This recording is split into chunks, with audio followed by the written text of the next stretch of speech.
ರೈತರು ಅನ್ನದಾತರು ಈ ದೇಶದ ಬೆನ್ನೆಲುಬು. ಅದರಲ್ಲೂ ರೈತರ ಸಂಕೇತ ಅಂತಂದ್ರೆ ಪಂಚೆ. ಆದರೆ ಈ ಪಂಚೆ ಕಂಡ್ರೆ ಅದು ಯಾಕೋ ಗೊತ್ತಿಲ್ಲ, ಸಿಲಿಕಾನ್ ಸಿಟಿಯ ಕೆಲ ಮಂದಿಗೆ ಸಿಕ್ಕಾಪಟ್ಟೆ ಆತಂಕವೋ ಅಳುಕೋ ಅಂಜಿಕೆಯೋ.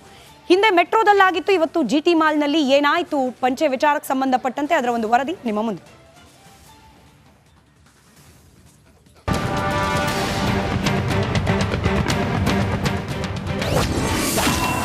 ಮೆಟ್ರೋ ಆಯಿತು, ಈಗ GT ಮಾಲ್ ಸರದಿ. ಪಂಚೆ ತೊಟ್ಟ ರೈತನಿಗೆ ಮಾಲ್ ಒಳಗೆ ಬಿಡಲಿಲ್ಲ.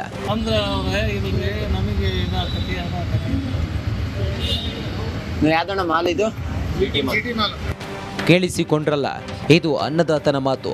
ಮಗನ ಜೊತೆ ಸಿನಿಮಾ ನೋಡೋಕೆ ಅಂತ ಬಂದ್ರೆ ಮಾಲ್ ಸಿಬ್ಬಂದಿ ಒಳಗಡೆ ಬಿಡಲಿಲ್ಲ. ಪಂಚೆ ಹಾಕಿದ್ದೀರಿ, ಒಳಗಡೆ ಬಿಡಲ್ಲ ಅಂದ್ರಂತೆ.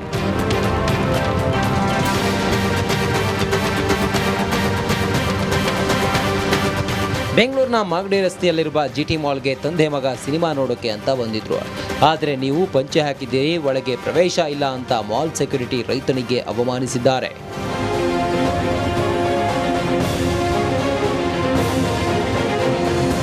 ಮಾಧ್ಯಮಗಳಲ್ಲಿ ಸುದ್ದಿ ಪ್ರಸಾರವಾಗ್ತಿದ್ದಂತೆ ಮಾಲ್ ಸಿಬ್ಬಂದಿ ರೈತನಿಗೆ ಒಳಗಡೆ ಬಿಟ್ಟಿದ್ದಾರೆ.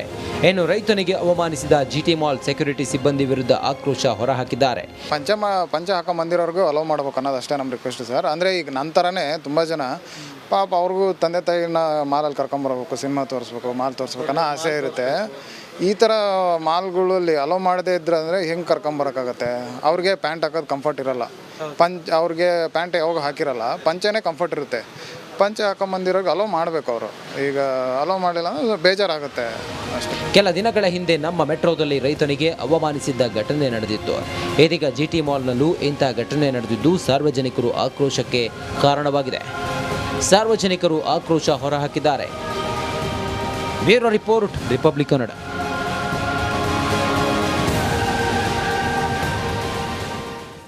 ವಿಚಾರ ಗೊತ್ತಾಗ್ತಾ ಇದ್ದಂತೆ ಇದನ್ನ ಮೊದಲು ಖಂಡಿಸಿದ್ದು ರಿಪಬ್ಲಿಕ್ ಕನ್ನಡ. ಪಂಚೆ ತೊಟ್ಟೆ ನಮ್ಮ ಪ್ರತಿನಿಧಿ ದೇವತ್ GT ಮಾಲ್ಗೆ ಹೋದ್ರು, ಆ ರೈತನನ್ನ ಕೂಡ ಮಾಲ್ ಒಳಗೆ ಕರ್ಕೊಂಡು ಹೋದ್ರು. ಇದನ್ನ ಖಂಡಿಸಿ ಆ ಜಾಗಕ್ಕೆ ಬಂದಿದ್ದ ಅನೇಕ ರೈತರು, ಕನ್ನಡ ಪರ ಹೋರಾಟಗಾರರನ್ನ ಮಾತನಾಡಿಸಿದ್ದಾರೆ. ದೇವತ್, ನೋಡೋಣ. ಈಗ ಮಾಲ್ ಒಳಗಡೆ ಈ ರೀತಿಯಾಗಿ ಪಂಚೆ ಹಾಕೊಂಡು ಹೋಗಂಗಿಲ್ವಾ? ಹಾಗಾದ್ರೆ ಬಟ್ಟೆ ಮೇಲೆ ಜನರನ್ನ ಅಳೆಯುವಂತ ಪರಿಸ್ಥಿತಿ ನಿರ್ಮಾಣ ಆಗಿದೆ. ಏನ್ ಹೇಳ್ತೀರಿ ಸರ್? ಸಿದ್ದರಾಮಯ್ಯ ಅವರು ಜೀನ್ಸ್ ಪ್ಯಾಂಟ್ ಹಾಕೊಂಡು ಬರ್ತಾರ? ಅವರು ಪಂಚೆ ಉಟ್ಕೊಂಡೇ ತಾನೇ ಬರೋದು. ಅವ್ರನ್ನ ಹೆಂಗೆ ಒಳಗೆ ಬಿಡ್ತೀರಾ ನೀವು?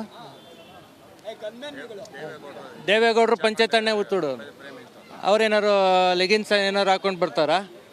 ಅವ್ರಿಗೊಂದು ನ್ಯಾಯ, ರೈತರಿಗೊಂದು ನ್ಯಾಯನಾ? ಅವರು ಮಣ್ಣಿನ ಮಕ್ಕಳೇ, ಇವರು ಮಣ್ಣಿನ ಮಗನೇ. ಅಂದ್ರೆ ಪಾಪದವರು ಅಂತ ಹೇಳಿ ರೀತಿ ಮಾಡೋದಾ? ಏನಂಗೆ ಪಾಪದವರು ಸರ್? ಅಲ್ಲ, ಈಗ ಬಟ್ಟೆ ನೀಟಾಗಿದ್ದ ಈ ಅರ್ಧ ಬಟ್ಟೆ ಹಾಕೋ ಬರ್ತಾರಲ್ಲ, ಅವ್ರನ್ನ ಯಾಕೆ ಒಳಗೆ ಬಿಡ್ತೀರಾ? ಅವ್ರೇನು ಗತಿ ಇಲ್ಲದೆ ಬರ್ತಾ ಇದ್ದಾರೆ ಹಂಗಾರೆ ಅರ್ಧ ಬಟ್ಟೆ ಹಾಕ್ಕೊಂಡು? ಇವ್ರು ಮಾನ ಮರ್ಯಾದೆ ಮುಚ್ಕೊಂಡು ಬರೋರನ್ನ ಒಳಗೆ ಬಿಡಲ್ಲ, ಮಾನ ಮರ್ಯಾದೆ ಇಲ್ಲದೆ ಇರೋರನ್ನ ಒಳಗೆ ಬಿಡ್ತೀರಾ ನೀವು? ಇದು ಯಾವ ಥರ ನ್ಯಾಯ? ಹಾಂ, ಮಾಡಬಾರ್ದು. ಇಂಥದಕ್ಕೆಲ್ಲ ಕಡಿವಾಣ ಹಾಕಲೇಬೇಕು. ಆಮೇಲೆ ಹೊರಗಿಂದ ಬಂದು ಈ ಸೆಕ್ಯೂರಿಟಿ ಕೆಲಸಕ್ಕೆ ಸೇರ್ಕೊಂಡವ್ರಲ್ಲ, ಫಸ್ಟ್ ಈ ಬೇವರ್ಸಿಗಳನ್ನ ಉಗಿದು ಓಡಿಸ್ಬೇಕು ಈ ರಾಜ್ಯದಿಂದ. ಸರ್, ಈಗ ಅವಮಾನ ಜಾಗದಲ್ಲೇ ಸನ್ಮಾನ ಆಗೋಯ್ತು, ಇದು ಕನ್ನಡಿಗರ ತಾಕತ್ತು. ಅದು ನಿಜ ಸರ್, ಅದು ಆಗಲೇಬೇಕು. ತಪ್ಪು ಮಾಡಿದಂಗೆ ಕ್ಷಮೆ ಕೇಳಲೇಬೇಕು, ಅವ್ರು ಯಾರಾದ್ರೆ ಏನಂತೆ. ಆದರೆ ನಮ್ಮ ಜಾಗದಲ್ಲಿ ಸನ್ಮಾನ ಆಗಿದೆ ಅಂದರೆ ನಾಳೆ ಕನ್ನಡಿಗರು ಈ ಜಾಗದಲ್ಲಿ ಬಂದು ಸೇರಿದ್ರೆ ಇರುವಂಥ ಮಾಲ್ ಮುಂದೆ ಇರುವಂಥ ಒಂದು ಗ್ಲಾಸು ಇರಲ್ಲ ಅನ್ನೋ ಭಯಕ್ಕೆ ಮಾಲ್ನವ್ರು ಮಾಡಿದ್ದಾರೆ ಹೊರತು ಆ ಬೇವರ್ಸಿಗಳು ಮನಸ್ಫೂರ್ತಿ ಮಾಡಿಲ್ಲ ಸರ್. ಇದನ್ನು ನಾನು ಗಂಟಾಘೋಷವಾಗಿ ಹೇಳ್ತೀನಿ. ಅದು ನಿರಂತರವಾಗಿ ಯಾವುದೇ ರೈತ ಅಂತ ಅಲ್ಲ, ಒಬ್ಬ ಭಿಕ್ಷುಕ ಕೂಡ ಪಂಚೆನಲ್ಲಾಗಲಿ ಇಲ್ಲ ಒಂದು ಪಟಾಪಟಿ ಚಡ್ಡಿನಲ್ಲಿ ಬಂದರೂ ಕೂಡ ಬಿಡಬೇಕು. ಯಾಕೆ ಅಂದರೆ ಅವನು ಕಾಸು ಕೊಟ್ಟೇನೆ ಒಳಗಡೆ ಹೋಗೋದು, ಏನು ಪುಕ್ಸಟ್ ಏನು ಹೋಗಲ್ಲ. ಅವ್ರು ಏನು ಕೆಲವೊಂದು ಪದಾರ್ಥಕ್ಕೆ ಕೆಲವೊಂದು ಟ್ಯಾಕ್ಸ್ ಹಾಕಿರ್ತಾರೆ, ಅವನು ಕೂಡ ಅದನ್ನು ಕೊಟ್ಟೆ ತಿನ್ನೋದು. ಅವನು ಏನು ಫ್ರೀಯಾಗಿ ಏನು ಇಸ್ಕೊಳ್ಳಲ್ಲ. ಇವರೇನಾದರೂ VIP ಮಧ್ಯಮ ವರ್ಗದವ್ರಿಗೆ, ಬಡವರಿಗೆ ಅಂತೇನಾದ್ರು ಬೇರೆ ಬೇರೆ ವರ್ಗ ಮಾಡಿದ್ದು, ಅಲ್ಲೇನಾದ್ರು ನಮಗೆ ಮಧ್ಯಮ ವರ್ಗದವ್ರಿಗಿಂತ ಕೆಳಗ್ಲವ್ರಿಗೆ ಏನಾದ್ರು ಟ್ಯಾಕ್ಸು ಆಳು ಮೂಳು ಇದ್ರಲ್ಲಿ ಏನಾದ್ರು ಪ್ರಿಫರೆನ್ಸ್ ಇದ್ದರೆ ಇವರು ತಡೆಯೋದ್ರಲ್ಲಿ ಒಂದು ಅರ್ಥ ಇದೆ, ಅಲ್ಲಿ ಜನ ಜಾಸ್ತಿ ಆಗ್ಬಿಟ್ಟವ್ರಪ್ಪ ಅಂತ. ಇದು ಯಾವುದೂ ಇಲ್ಲ. ಶ್ರೀಮಂತನಿಗೇನು ಟ್ಯಾಕ್ಸು, ನಮಗೂ ಅದೇ ಟ್ಯಾಕ್ಸ್ ಆಗಿರೋದ್ರಿಂದ ಇದನ್ನು ನಾವು ನೇರ ಖಂಡಿಸ್ತೀವಿ. ಈ ಥರ ಆಗಬಾರ್ದಿತ್ತು, ಆಗಿದೆ. ಇನ್ನೊಮ್ಮೆ ಆದರೆ ನಾವು ನಿಜವಾಗ್ಲೂ ಇಲ್ಲಿ ಪ್ರತಿಭಟನೆ ಮಾಡಲ್ಲ, ಕೈ ಕಟ್ಕೊಂಡು ಕೇಳೋಕ್ಕೆ ಬರಲ್ಲ, ಕಲ್ಲು ತಗೊಂಡು ಬೀಸ್ತೀವಿ. Okay sir. ಸರ್, ನಿಮ್ಮ ಹೆಸರು? ದಿನೇಶ್ ಅಂತ ದಿನೇಶ್ ದಿನೇಶ್ ಅವರೇ, ನೋಡಿ ಗಮನಿಸ್ತಾ ಇದ್ದೀರಾ, ಬೆಳಗಿಂದ ಇಲ್ಲಿ ಕೆಲವೊಂದು ಆಗ್ತಿರುವಂಥ ಬೆಳವಣಿಗೆಗಳನ್ನ ನೋಡ್ತಾ ಇದ್ದೀರಾ, ಏನು ಅನ್ಸುತ್ತೆ ನಿಮಗೆ? ಮನ್ಸಿಗೆ ಭಾಳ ಬೇಜಾರು ಅನ್ಸುತ್ತೆ ಸರ್. ಇವಾಗತ್ತು ನೋಡಿ, ಟ್ಯಾಕ್ಸು ಕಟ್ಟೋದ್ರಿಂದ ದೊಡ್ಡ ಎಲ್ಲ ಪ್ರತಿಯೊಬ್ಬರು ಟ್ಯಾಕ್ಸ್ ಅವರೇ. ಟ್ಯಾಕ್ಸು ಎಲ್ಲರ ಜನಗಳು ಇದರಿಂದನೇ ಟ್ಯಾಕ್ಸ್ ಹೋಗುತ್ತೆ. ಟ್ಯಾಕ್ಸ್ ಎಲ್ಲರಿಗೂ ಒಂದೇ, ಎಲ್ಲರಿಗೂ ಒಂದೇನೆ. ನಾವು ಏನು ಹೇಳ್ತೀವಿ, ರೈಟ್, ನೊಂದ ರೈತನ ಪರವಾಗಿ ನಿಲ್ತು ರಿಪಬ್ಲಿಕ್ ಕನ್ನಡ. ಯಾವಾಗ ರಿಪಬ್ಲಿಕ್ ಕನ್ನಡ GT ಮಾಲ್ಗೆ ಹೋಗಿ ಇದನ್ನು ನೇರವಾಗಿ ಪ್ರಶ್ನೆ ಮಾಡ್ತು, GT ಮಾಲ್ನ ಆಡಳಿತ ಮಂಡಳಿ ಕೂಡ ಕರ್ಗ್ ಹೋಯ್ತು. ಅದೇ ರೈತನಿಗೆ ಮಾಲ್ನ ಒಳಗಡೆ ಅವಕಾಶ ಕೊಡ್ತು. ಆ ಕುರಿತಾದ ಒಂದು ವರದಿ ನಿಮ್ಮ ಮುಂದೆ. ಓಕೆ ವೀಕ್ಷಕರು, ನಿರಂತರವಾಗಿ ಸುದ್ದಿಯನ್ನು ನಾವು ಬಿತ್ತರ ಮಾಡ್ತಾನೆ ಇರ್ತೀವಿ. ದಯವಿಟ್ಟು ಕನ್ನಡ ಸಂಘಟನೆಗಳು ಎಲ್ಲ ಸಂಘಟನೆಗಳು ಪ್ರತಿಯೊಬ್ಬರು ಕೂಡ ಇದನ್ನು ಖಂಡಿಸಬೇಕು. ಖಂಡಿಸೋದು ಮಾತ್ರವಲ್ಲ, ಒಂದು GT ಮಾಲ್ನ ಲೈಸೆನ್ಸ್ ಯಾವನೇ, ಆಮೇಲೆ BBMP ಕೂಡ ಅದರ ಬಗ್ಗೆ ಕ್ರಮ ವಹಿಸಬೇಕು. ಈ ಥರ ಏನಾದರೂ ಕಂಡು ಬಂದರೆ ನಿಮ್ಮ ಲೈಸೆನ್ಸ್ ಕ್ಯಾನ್ಸಲ್ ಮಾಡಬೇಕಾಗತ್ತೆ ಅಂತ ಮೊದಲೇ ಬರೀಬೇಕು. GT ಮಾಲ್ನ ಲೈಸೆನ್ಸ್ ಕ್ಯಾನ್ಸಲ್ ಮಾಡಿ, ಆ ಅನ್ನದಾತನ ಕ್ಷಮೆ ಕೇಳಿ, ಆಮೇಲೆ ಅವರಿಗೆ ಆಗಿರುವಂಥ ಅವಮಾನಕ್ಕೆ ಪರಿಹಾರವಾಗಿ 10 ಲಕ್ಷ ರೂಪಾಯಿ ಕೊಡಿ. ಇದು ನಮ್ಮ ಆಗ್ರಹ. ನೋಡಿದ್ರಲ್ವಾ, ರಿಪಬ್ಲಿಕ್ ಕನ್ನಡ ಸಮಾಜಕ್ಕಾಗಲಿ ದೇಶಕ್ಕೆ ಅನ್ನ ಹಾಕುವ ರೈತನಿಗಾಗ್ಲಿ ಅವಮಾನ ಆದ್ರೆ ಸಹಿಸೋ ಮಾತೇ ಇಲ್ಲ. ನಾವು GT ಮಾಲ್ ಆಡಳಿತ ಮಂಡಳಿಯನ್ನ ಸರಿಯಾಗಿ ತರಾಟೆಗೆ ತೆಗೆದುಕೊಂಡ್ವಿ. ಬೆಳಗಿನ ಬಿಗ್ ಮಾರ್ನಿಂಗ್ ಬುಲೆಟಿನ್ ನಲ್ಲಿ ಕ್ಲಾಸ್ ತೆಗೆದುಕೊಂಡ ಬಳಿಕ ಆಡಳಿತ ಮಂಡಳಿ ಅಲರ್ಟ್ ಆಯಿತು.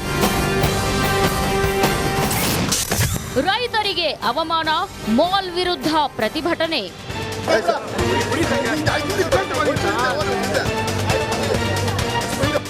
ನಾವು ಯಾವಾಗ ಕನ್ನಡ ಪರ ಸಂಘಟನೆಗಳಿಗೆ ಪ್ರತಿಭಟನೆ ಮಾಡೋಕೆ ಕರೆ ಕೊಟ್ವೋ, ವಿವಿಧ ಸಂಘಟನೆಗಳು ಪ್ರತಿಭಟನೆ ನಡೆಸಿದ್ವು.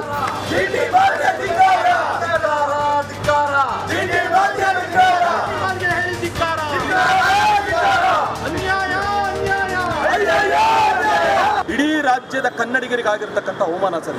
ಈ ಅವಮಾನವನ್ನು ನಾವು ಖಂಡಿಸಲೇಬೇಕು. ಯಾವುದೇ ಕಾರಣಕ್ಕೂ ಇದನ್ನು ಸಹಿಸಲು ಸಾಧ್ಯ ಇಲ್ಲ. ನಾನು ಕೇಳೋದು, ಇನ್ನು ಮುಂದೆ ಯಾರೇ ಬರಲಿ ಮಾಲ್, ಇದೊಂದೇ ಮಾಲ್ ಅಂತಲ್ಲ ಸರ್, ಬೆಂಗಳೂರಿನ ಹಲವಾರು ಮಾಲ್ಗಳು ಪಂಚೆ ಹಾಕ ಬಂದ್ರೆ ಏನೋ ಅವಮಾನ, ಅವ್ರಿಗೆ ಒಳಗಡೆ ಬಂದ್ರೆ ಅವಮಾನ. ಅದೇ ರೈತ ಬೆಳೀತಕ್ಕಂಥ ಅನ್ನವನ್ನು ಮಾರಾಟ ಮಾಡಿ ಇವತ್ತು ಎಷ್ಟೋ ಮಳಿಗೆಗಳು ನಡೀತಾ ಇದೆ ಮಾಲ್ ಒಳಗಡೆ. ಸೊ ಅದೇ ರೈತ ನಾಳೆ ದಿನ ಏನು ಕೊಡೋದಿಲ್ಲ ಒಳಗಡೆ ನಿಮ್ಗೆ ಅಂತಂದ್ರೆ ಹೇಗೆ ತಾನು ಇವ್ರು ಮಾಲ್ ನಡೆಸೋದಕ್ಕೆ ಸಾಧ್ಯ? ನಾವು ಮನುಷ್ಯನ ಮುಖ ನೋಡಿ, ಮನುಷ್ಯನ ಬಟ್ಟೆ ನೋಡಿ ಅದನ್ನು ಅಳತೆ ತೂಕ ಮಾಡುವಂಥದ್ದು ಇದು ಒಂಥರ ಬ್ರಿಟಿಷ್ ಮೈಂಡ್ಸೆಟ್. ಇದು ಯಾರು ನಮ್ಮನ್ನು ಆಳ್ವಿಕೆ ಮಾಡಿದ್ರಲ್ಲ ಅಂಥವರ ಮೈಂಡ್ಸೆಟ್ಟು ಇವತ್ತಿಗೂ ಇರ್ತಕ್ಕಂಥದ್ದು ದುರದೃಷ್ಟಕರ. ಅಷ್ಟೇ ಅಲ್ಲ, ನಿಮ್ಮ ರಿಪಬ್ಲಿಕ್ ಕನ್ನಡ ಪಂಚೆ ತೊಟ್ಟು ಮಾಲ್ಗೆ ಎಂಟ್ರಿ ಕೊಡ್ತು. ಮಾಲ್ ನಲ್ಲಿ ಸುತ್ತಾಡಿ ನೊಂದವರ ಪರ ಧ್ವನಿ ಎತ್ತಿದ್ವಿ. ಬಿಡ್ತೀರಾ? ಹೌದಾ? ಹೋಗ್ಬೋದಾ? ಹಂಗೆ ಒಳಗಡೆ ನಾವು ಹೋಗ್ಬೋದಾ? ನಿಜವಾಗ್ಲೂ ಹೋಗ್ಬೋದೇನ್ರಿ? ಸೀರಿಯಸ್ಲಿ? ವಾ, ಸೂಪರ್, ಬನ್ರಿ ಹಂಗಾರೆ. ನೋಡಿ, ಪಂಚೆ ಹಾಕೊಂಡು ಒಳಗಡೆ ಬಂದ್ಬಿಟ್ವಪ್ಪ GT ಮಾಲ್ ಒಳಗಡೆ.